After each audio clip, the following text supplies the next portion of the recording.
What's going on, everybody? Welcome back into TTP Sports. That's another Phillies win in the books.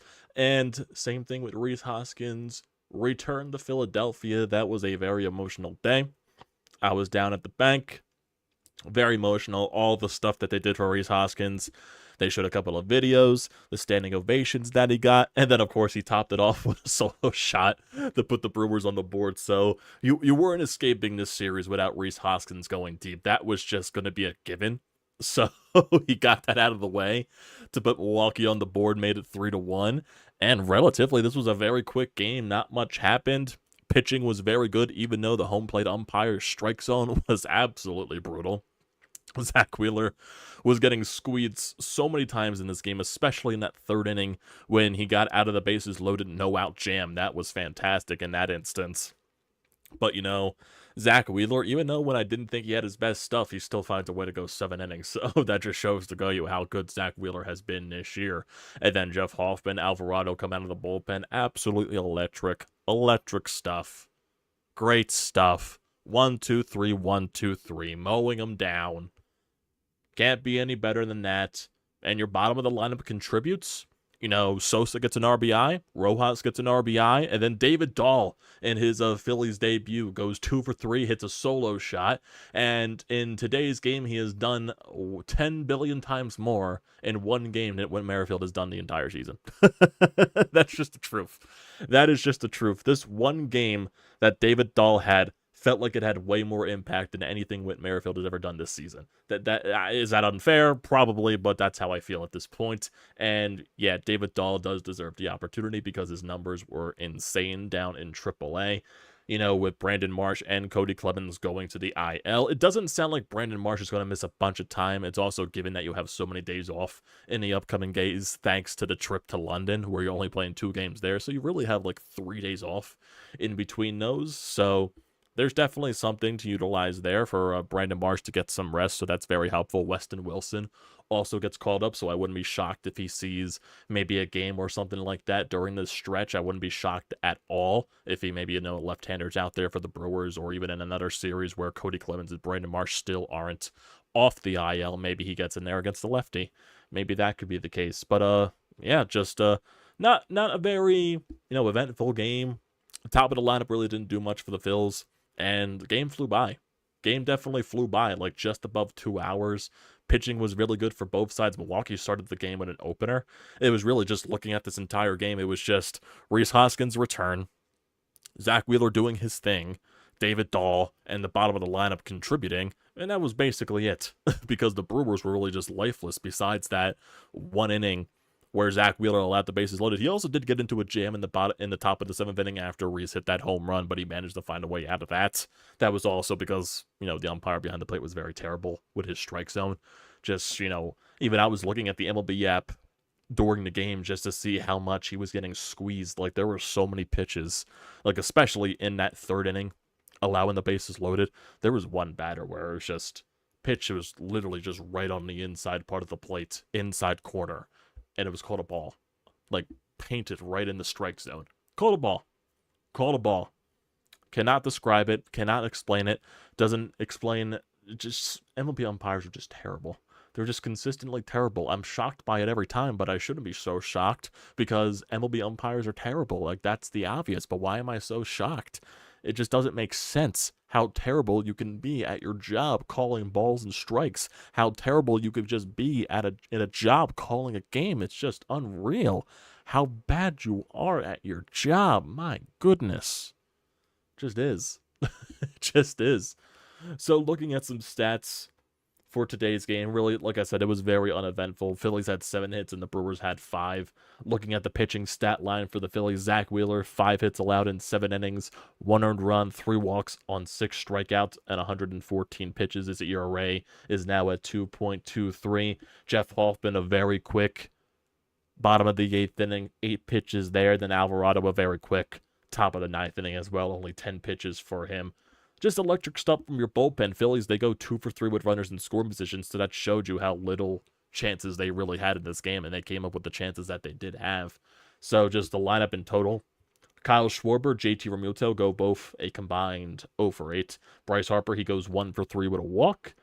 Alec Boehm, he goes 0 for 4. His average does drop below 300, so Alec Boehm definitely has not been hitting as consistently as he was when he was driving in all those RBIs, but I'm sure he'll be fine. Bryson Stott, he goes 1 for 3. Nick Castellanos goes over 3. David Dahl, he goes 2 for 3 with a solo shot. Edmundo Sosa, he goes 1 for 3 with an RBI. Then Johan Rojas goes 2 for 3 with an RBI. So bottom of the lineup, doing their damage. So what is that? 5 hits out of 7 from the bottom of your lineup. So yeah, the bottom of the lineup did your damage specifically from the 7, 8, and 9 hole hitters. So sometimes that's where the offense comes from, and then you rely on your pitching to win you the game, and that's exactly what happened. It does feel like recently, though, the bottom of the lineup has been contributing a lot more than the top, and you've still been winning ball games. Granted, ignoring the West Coast road trip, it does feel like the bottom of the lineup has been contributing a lot more, and you have been winning ball games because of your pitching. So, hey, whatever you do to find ways to succeed does not matter to me. If your offense is slumping a little bit, but you're still finding ways to win games because of your pitching, perfectly fine, because the offense will eventually figure itself out, because the offense was just on an absolute tear basically through the middle of April through the entire month of May. They were due for a slump, and they're due for a little bit of a slow thing, you know what I mean? So they'll find themselves out of it, and they're still winning. And they're still winning. Their 42nd win on the year. They're 42-19. Great stuff. Great stuff. Great stuff. And for the runs in this game, not many chances throughout the entire game, really. So, bottom of the second inning, Bryson Stott with a single. Nick Castellanos grounds out into a fielder's choice. David Dahl then singles with 2 outs. So you get a runner on first and third. Edmundo Sosa singles up the middle, scores a run, and then Johan Rojas singles up the middle to score a run, makes it 2-0. The Phillies eventually get their third run on the David Dahl home run, made it a 3-0 ball game, and then Rhys Hoskins got the solo shot with 2 outs at the top of the 7th to make it 3-1. Zack Wheeler also escaped the bases loaded jam in the top of the third, bases loaded, no outs. You were thinking, oh god. So a leadoff single, then a walk, then a single, which loaded the bases up, and then a chopper right back to Zack Wheeler. He almost fucked it up. He almost fucked up the throw back to JT Realmuto, but JT made a nice scoop, got the out at home, and then he made a nice throw to first base to get the out at first for a double play, and then eventually Zack Wheeler got Contreras to strike out to end the third inning unscathed. And there was also a chance, I believe it was, if I'm not mistaken, it was in the top of the 5th inning, actually. So Rhys Hoskins, he led off that inning with a walk, and then Zack Wheeler got the next 2 outs, but Rhys Hoskins steals second base, out of all things. And then you get a 2-out single by Perkins, right to Johan Rojas. In comes Rhys Hoskins, rounding third base.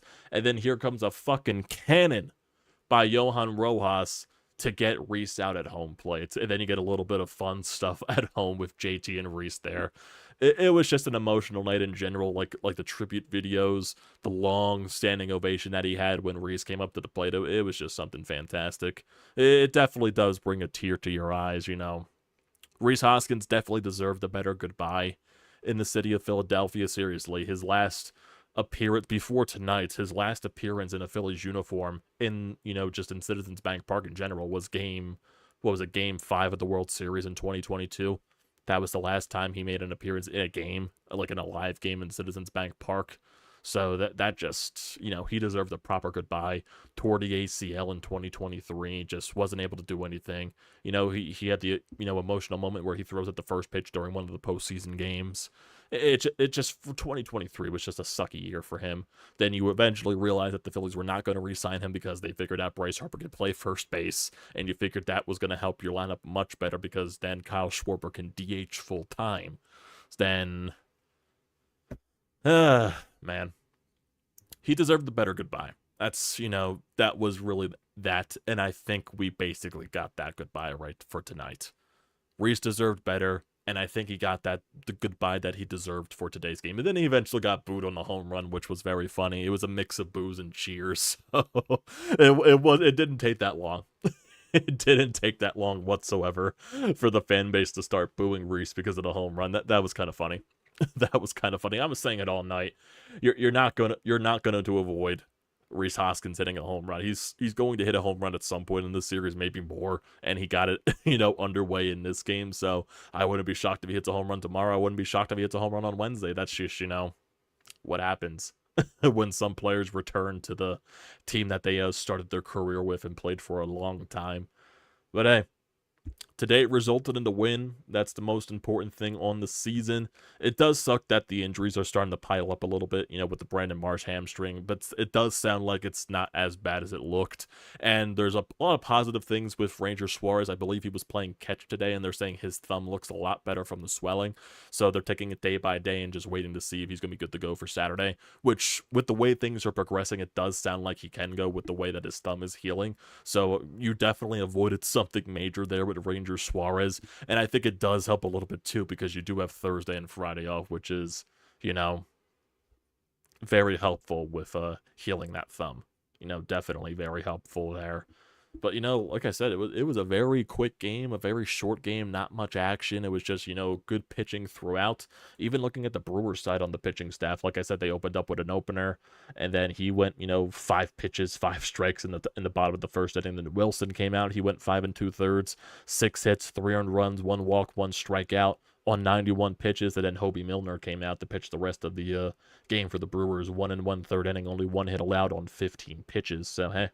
The Brewers saved their bullpen. The Phillies technically saved their bullpen for tomorrow. What are you going to do?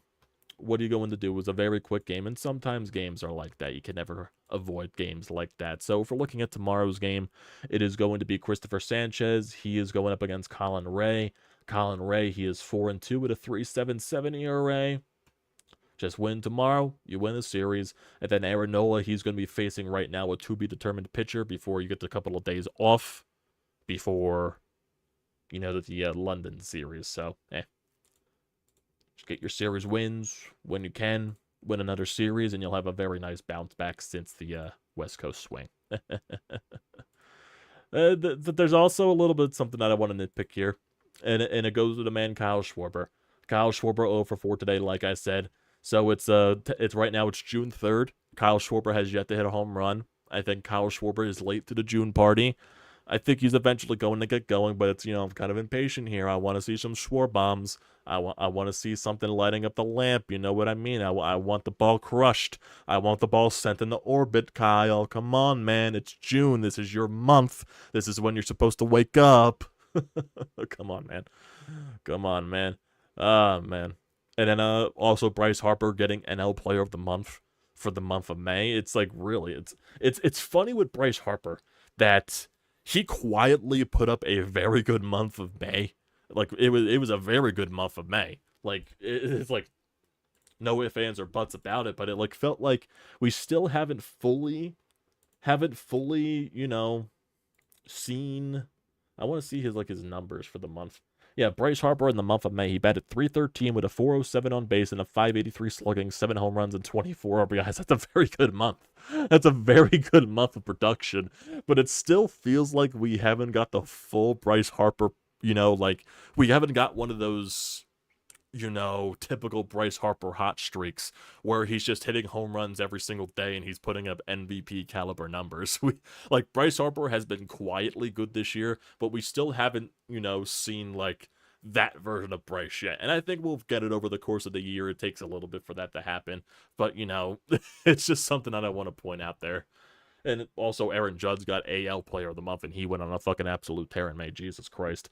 361 batting average, a 479 on base, a 918 slugging, and 14 home runs and 27 RBIs. Holy shit. Holy shit. Freaking Judge almost slugged Bryce Harper's OPS. Holy hell. That is just crazy. That is absolutely bananas. My God. My God. My God, that is insane. That is insane. Jesus. Jesus.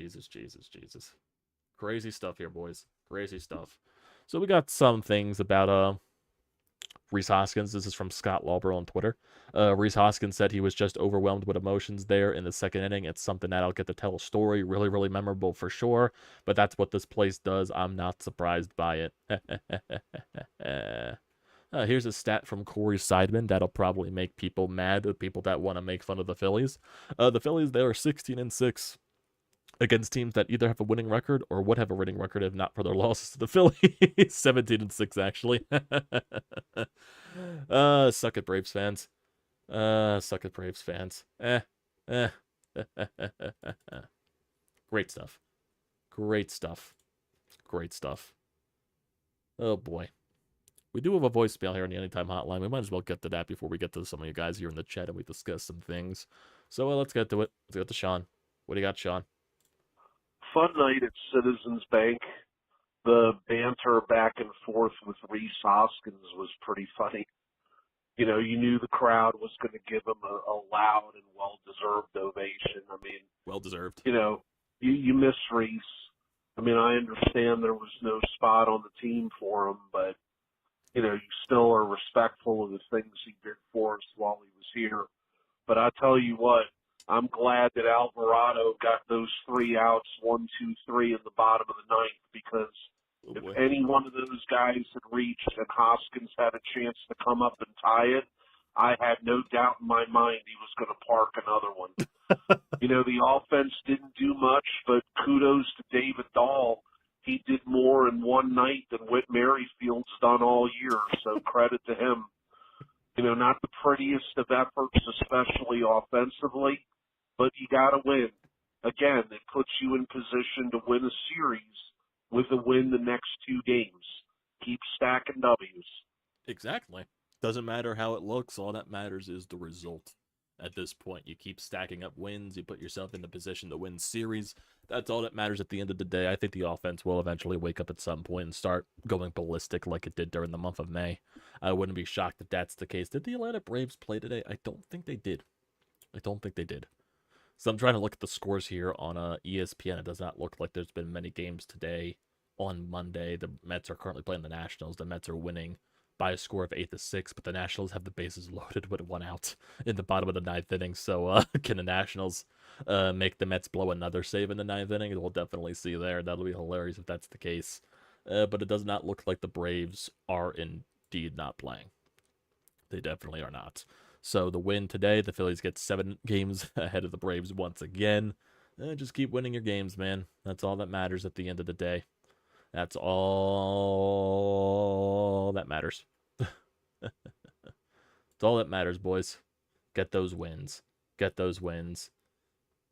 It looks like they brought out Jake Diekman with the bases loaded, and he's in a 3-1 count to Joey Meneses. Oh boy, now he's in a 3-2 count to Joey Meneses. I want to go to MLB.com just to see what happens with this game. I don't know why, I just want to see. I definitely just want to see what happens here in this turn, because it would be very funny if the Mets do blow this game. So it's a 3-2 count to Meneses with Jake Diekman on the mound, so it looks like he came out to face Meneses, if that's the case. So we'll definitely see what happens here. We'll definitely see. I'm not sure what is happening on that case. In play, it looks like it's in play, and there's runs. Did 2 runs score? Did 1 run score? Like, what happened? Sacrifice fly for Joey Meneses, so that is 8-7 Mets with 2 outs now. Interesting.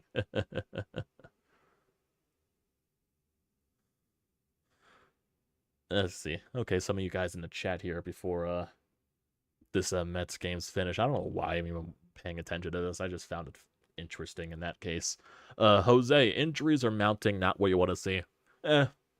Trey Turner's coming back soon. We definitely avoided something major with a Ranger, so that's fairly good. And yeah, the Marsh injury is unfortunate. Same thing with Clemens, but that doesn't sound like those guys will be out long term, which is a good thing. T-Man, it was a fairly friendly game today, definitely. It was a very quick game. Very quick. All the feels tonight. That 1-2 play double play by Wheeler was something. I think Wheeler, yeah, he had bases loaded, no outs. Like I said, he almost fucked up that play with the throw to JT, but JT made a good scoop. How long do you think David Dahl sticks around? If he keeps doing this, which he probably won't, he won't go 2 for 3 every single day and hit home runs. But if he's serviceable, like I said, it's better than anything fucking what Merrifield's ever done this season. So if it forces Rob Thompson's hand, Rob Thompson last night said that, Whit Merrifield just needs more games and he'll improve. It comes to today's game, David Dahl's playing after he just gets called up. So Rob's not going to trash his players in press conferences, but I think that also shows you how Rob feels about what the way Whit Merrifield is right now and the way that he's just been a detriment to the lineup. It's basically it there. Well, Mets win the game. Drew Melilis is called out on 1-2-3. So sadly, the Mets do not blow that game. That would have been hilarious if that was the case. Would have been hilarious, but sadly, it's not the case. So, yeah. Yeah, someone tell Schwarber June's officially here. I think he'll wake up eventually. Ah, man. What are you gonna do? Well, I think that'll do it for tonight, everybody. More of a quick hitter than anything. 20-plus minutes. Wasn't really much to talk about with this game. It flew by like it was nothing. So, yeah. Tomorrow, Christopher Sanchez is on the mound. Try to see if we get a series win tomorrow to set up for Aaron Nola on Wednesday afternoon. Let's get it done, boys. So thanks for tuning in, everybody. Don't forget to leave a comment in the comment section down below. Don't forget to drop a like. Don't forget to hit that subscribe button. It does me a great deal of service. And also use the code TTPSports, $20 off your first purchase at SeatGeek.